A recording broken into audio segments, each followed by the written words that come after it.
हमारे कन्या का विवाह कैसे हो? पिछला जो रिकॉर्ड है वो ठीक नहीं है। ब्रज में चोरी करते थे। विवाह कैसे हो, शादी कैसे हो?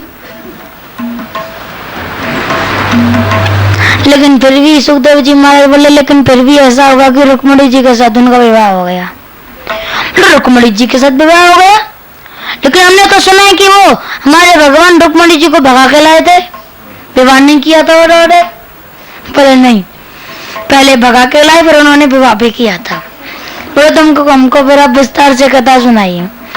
तो सुखदेव जी महाराज विस्तार से कथा सुना रहे। बोले एक भीष्मक जी महाराज हैं, उनके यहाँ किसी भी चीज की कमी नहीं है।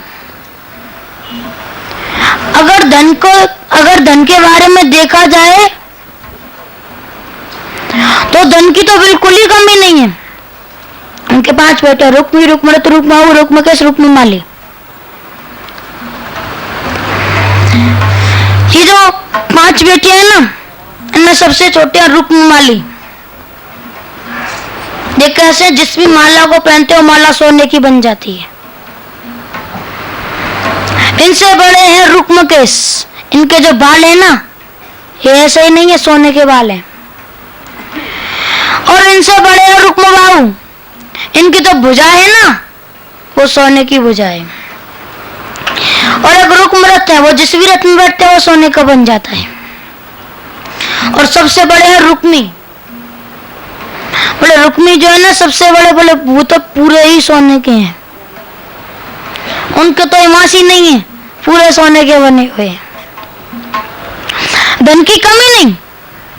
सूर्य महाराज के, सूर्य भगवान के बड़े अच्छे भक्त हैं, बहुत ही अच्छे भक्त हैं। एक बार सूर्य भगवान प्रसन्न होकर बोले मांगो क्या चाहिए, तो उन्होंने कह दिया नहीं मुझे कुछ नहीं चाहिए। सब प्रकार का सुख है लेकिन सबसे बड़ा सुख एक नहीं है। बेटे तो 5 है लेकिन बेटी एक भी नहीं है। पुराने जमाने में बेटियों की लालसा होती थी, लेकिन आजकल तो बेटों की लालसा होती है। अब सूर्य भगवान ने कहा मांगो क्या चाहिए, तो मना कर दे। लेकिन फिर सोचने लगे अगर मैं मांग लेता बेटी तो दे देते। जब सूर्य भगवान ने कहा था मांगो क्या चाहिए, जब उन्होंने कहा था कुछ भी नहीं चाहिए, तो सूर्य भगवान ने सोचा इनके मन में कुछ ना कुछ तो है, ये नहीं मांग रहे, तो चलो इनका पीछा करते हैं मन में बैठकर। तो मन में बैठकर पीछा किया तो अंदर अंदर आवाज आई बेटी मांग लेता तो कितना अच्छा रहता। सूर्य भगवान ने कृपा की, आगे चले जा रहे थे एक बहुत बड़ा फूल का पत्ता आया, उस पर कोई छोटी सी लालिश हो रही थी। जैसे भीष्मक जी महाराज ने देखा बड़े प्रसन्न होकर मेरी लालसा तो पूरी हो गई, उसी समय लाली को ले गए और लाली को ले जाकर खूब अच्छी तरह पालन किया, खूब अच्छी तरह बड़ा किया। तब उनका नाम रखा गया रुक्मिणी। अब बड़ी हो गए तो शादी करना जरूरी है।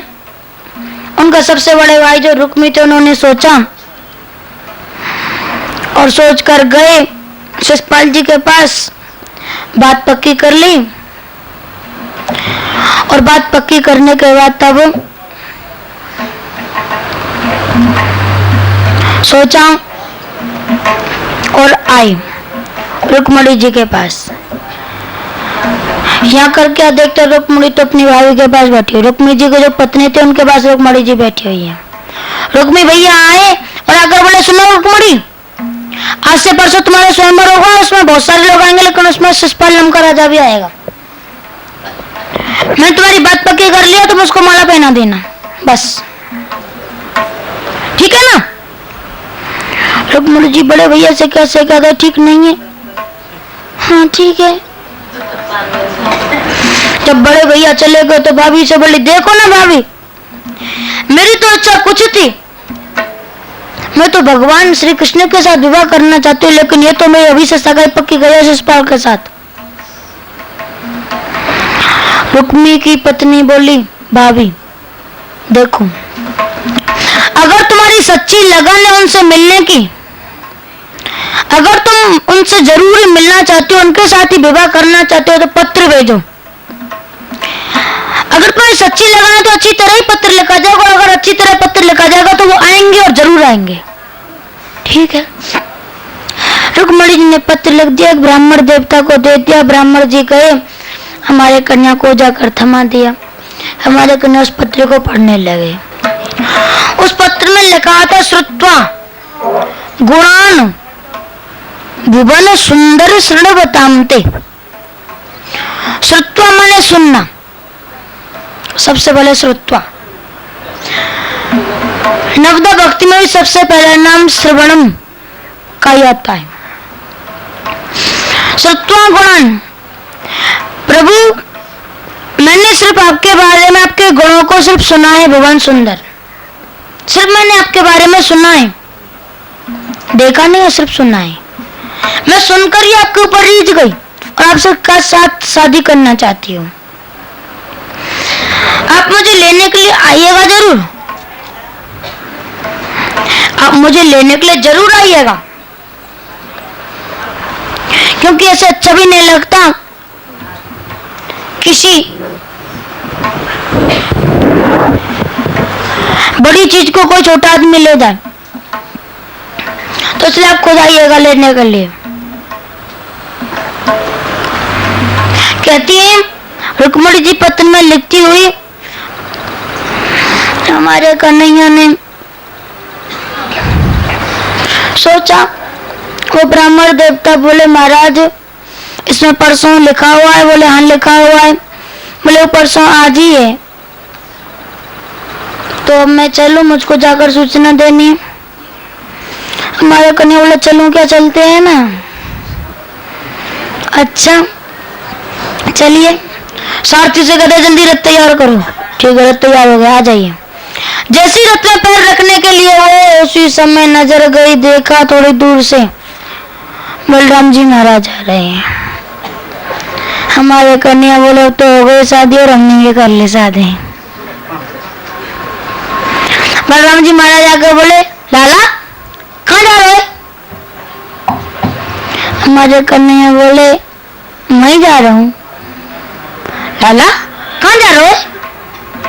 मैं जा रहा हूँ। अरे लाला कोई जगह को ठिकाना को नाम होगा, पता होगा कि मैं जा रहा हूँ? हाँ मैं जा रहा हूँ। अरे बलराम जी महाराज यूं लगा कर देखा, तब बोले हाँ लाला बड़ा हो गया ना, तो खुद शादी कर सकता है। ठीक है जा, हम पीछे आ रहे हैं। अच्छा ठीक है आ जाओ। अब तो बैठ गए, जल्दी जल्दी जल्दी जल्दी आ गए। इधर यहाँ रुक्मणी जी,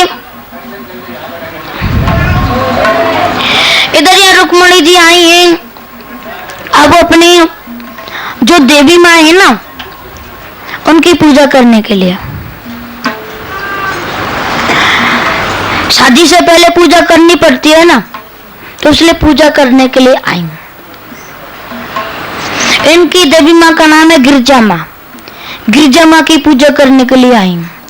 पूजा करते हुए बोली कि नमस्ते ताम के क्षणम स्वसंतान युताम सेवाम भूयात् पतिरमे भगवान कृष्णस्तदनुमोदताम। हे गिरजा माँ, आप मेरी पूजा सेवा से प्रसन्न हो। अगर आप मुझे कुछ देना चाहती हो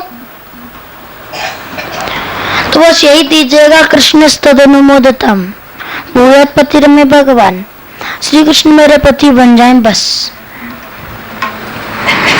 बड़ी देर हो गई, रुक्मणी जी बड़ी परेशान है, आई नहीं रहे। लेकिन उसी समय थोड़ी दूर से हमारे कन्या ने उन ब्राह्मण जी को उतार दिया। ब्राह्मण जी ने सारा करके कह दिया हाँ आ गए, चिंता मत कीजिए। तो सीधी वाली आंख फड़कने लगे, बड़े प्रसन्न हो गए। और हमारे कन्या उतरे रथ से, देखा आगे की तरफ कुछ ज्यादा ही लोग खड़े हैं, चलो पीछे से चलते हैं। बहुत सारे सैनिक खड़े हुए थे, नाकाबंदी बड़ी जोर की लगी हुई है। रुक्मी जी बड़े परेशान हैं, इनको पता चल गया कि हाँ कृष्ण आएगा उधम मचाने के लिए, इसलिए नाकाबंदी अच्छी तरह कर रखी है। हमारे कन्या पीछे से जाने लगे तो पीछे क्या देखते भाई, बड़े बड़े सैनिक खड़े हुए हैं। जैसे गए कि जाकर रुक गए, देखा सबको डरने लगे, अब क्या करें। उसी समय एक सैनिक बोला कहाँ जाना है, किधर जाना है, किससे मिलना बोलो। हमारे कन्या ने सोचा आ गए हैं तो चलो अब चलते ही हैं, कुछ न कुछ तो करना ही होगा। बोले उसी समय हमारे कन्या थोड़े हंस गई, उसी समय हमारे कन्या थोड़े हंस गई। अब उनकी हंसी में तो सारी दुनिया फंसती है। एक जना बोला रे देखो तो सही कितना अच्छा हंसता है। दूसरा बोला हंसने को मत देख, देख तो सही कितना अच्छा चेहरा है।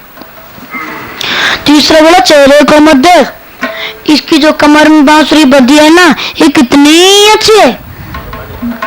तो ये इतनी अच्छी दिखने में तो बजती कितनी अच्छी होगी। अरे हाँ, अपन से सब बातें करते जा रहे। हमारे कन्या अंदर गिरजा मैया के मंदिर में गए। रुक्मणी जी ने हमारे कन्या को माला पहना दी, हमारे कन्या ने रुक्मणी जी को माला पहना दी। अब माला पहना दी कि उसी समय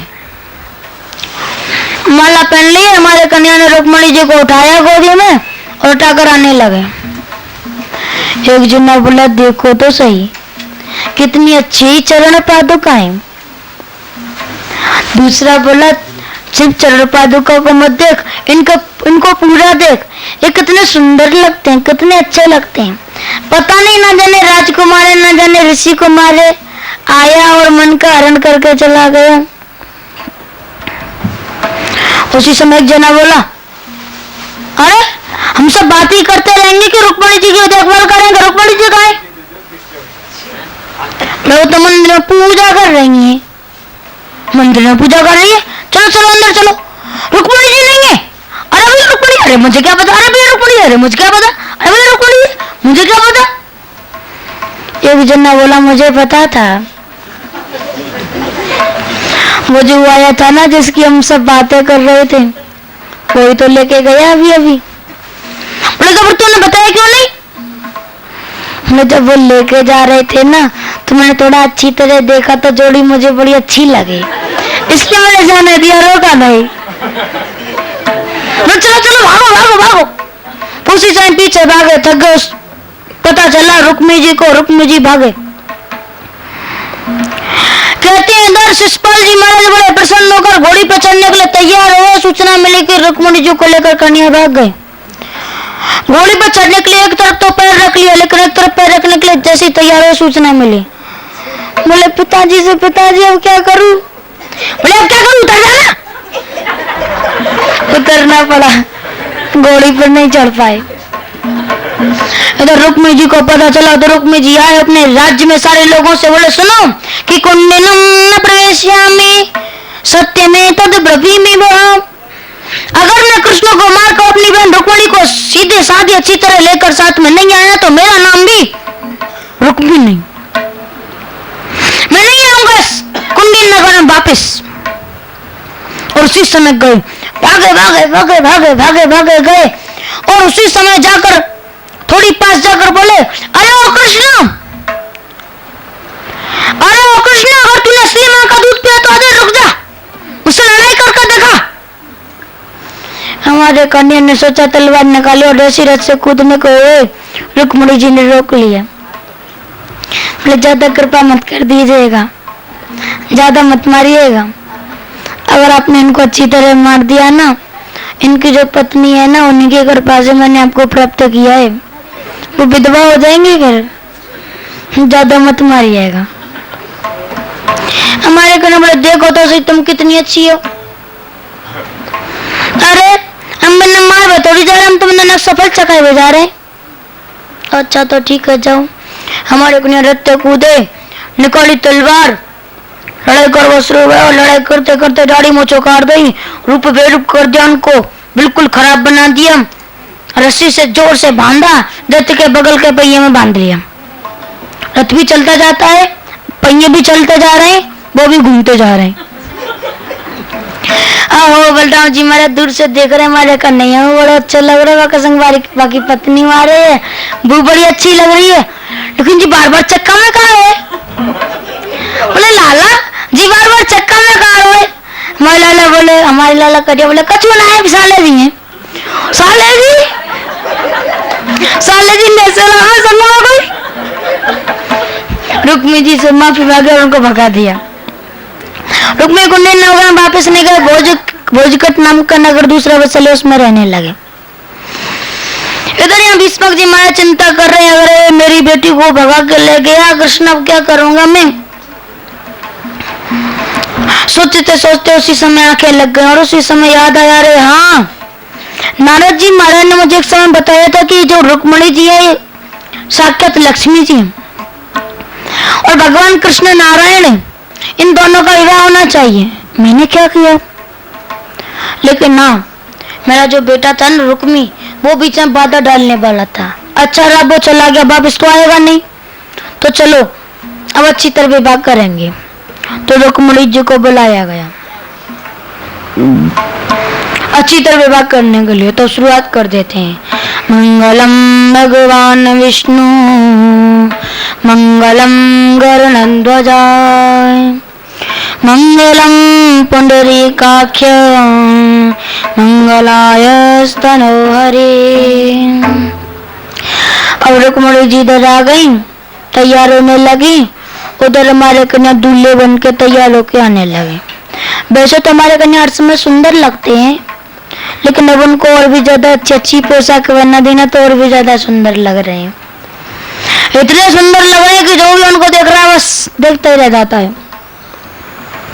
हमारे कन्या घोड़ी पे बैठ के आए, यहाँ पर आए रुक्मिणी जी के सामने।